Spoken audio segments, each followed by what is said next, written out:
Beautiful. Beautiful. Hooray! Hello, everyone, and welcome to Methods of Early Childhood Music and Movement. That opening clip was a clip from a preschool in Philadelphia. I was co-musicking with a group of preschoolers one day, and we formed a band and performed that song for some of their peers. So I'm really excited about this course because this is the newest addition to our graduate electives for Buffalo State. And this is a course that is a topic that is near and dear to my heart. My area of research is in early childhood music, and my teaching expertise is mostly in this field as well. I run an early childhood music and movement program for those of you who don't know through Buffalo State on Saturday mornings. So I'm actively teaching in the field with Andy Fisher, who is another student actually in this course. So please reach out to him. He will be a great resource to all of you. So, Module 1 of this course focuses on young children's music development. In this module, you will examine definitions of early childhood music, analyze research and theories of young children's music potential, music acquisition processes, and music literacy development. And you will also develop personal musicianship skills needed to interact musically with young children. This class is very interactive and highly hands-on as it possibly can be for an online course.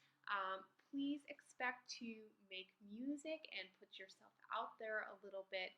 We are all in this together, but it is very important, especially since this is a methods class, that we are singing and moving and creating during this class. So each module will include at least one musicianship assignment. I've tried to make them fun and helpful for your teaching context. Though the majority of this course will focus on practical skill and knowledge development, Module 1 sets the foundation for that by focusing on theory and current research. Some important concepts to keep in mind while working through Module 1 are the concept, first of all, of music aptitude. Music aptitude, in short, is the potential to learn music. It's a little different than talking about talent in the fact that it's not about if you have it or you don't, but music aptitude is more about the fact that all people are born with the potential to learn music, though some may be born with possibly more potential than others. This is a highly controversial topic. What I can say, and the reason why I am sharing it with you and we're exploring it in this course, is that it is based on much research, years and years of research. So it's something important to keep in mind. Edwin Gordon posits the theory that there's two stages. There's two types of aptitude. There's developmental and then there's stabilized music aptitude. And developmental music aptitude, he states, is between the ages of birth or possibly before birth to about the age of 9. And during that time, music aptitude is moving up and down and all around based on children's music learning experiences and the music environment that they are exposed to. And then at about the age of 9, which we know again through years and years of research and a lot of data, music aptitude appears to stabilize for the remainder of one's life. Now, again, this is a controversial topic, but it is based on research, so it's important that we look at it. Another concept is the concept of audiation. Um, the basic definition of audiation is musical thought. And a way to think about this is that audiation is to thinking what thought is to language. And some of the reading that you will do in Module 1 will investigate this concept of audiation. Something else that's important to keep in mind is sociocultural theory. This was a theory posited by Lev Vygotsky, who was not a music theorist but a general cognitive theorist. And he posited that learning is a social process and influenced by culture. So, some important concepts to keep in mind. To understand children's music development, it is important to understand children's development as a whole. The first reading will provide a brief overview of children's development. There are many theories of how children learn, with one of the most widely used being the sociocultural theory that I just mentioned, attributed to Lev Vygotsky. Early childhood music educators often use sociocultural theory as a framework to plan rich music and movement experiences for young children. And consequently, you will refer to the theory often within your coursework. Next, you will read an excerpt from the National Coalition of Core Art Standards and their report on children's learning in the arts.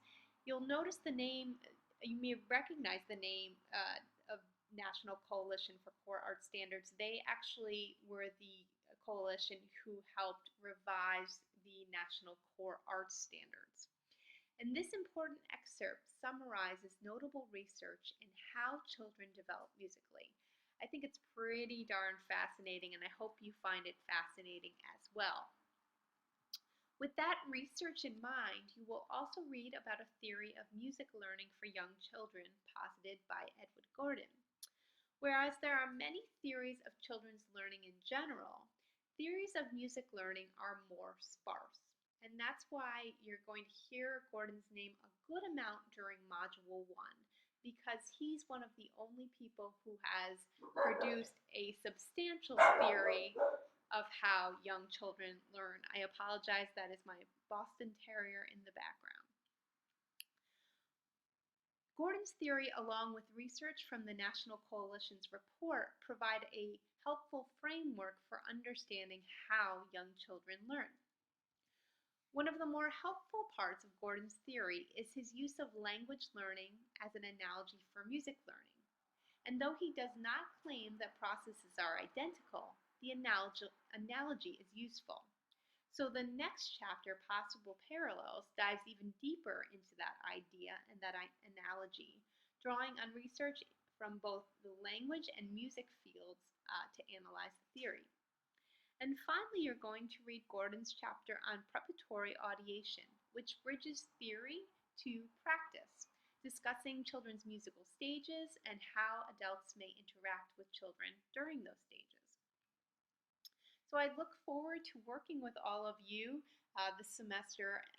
I look forward to singing with you, moving with you, reading your reflections. I think we're going to have a great semester.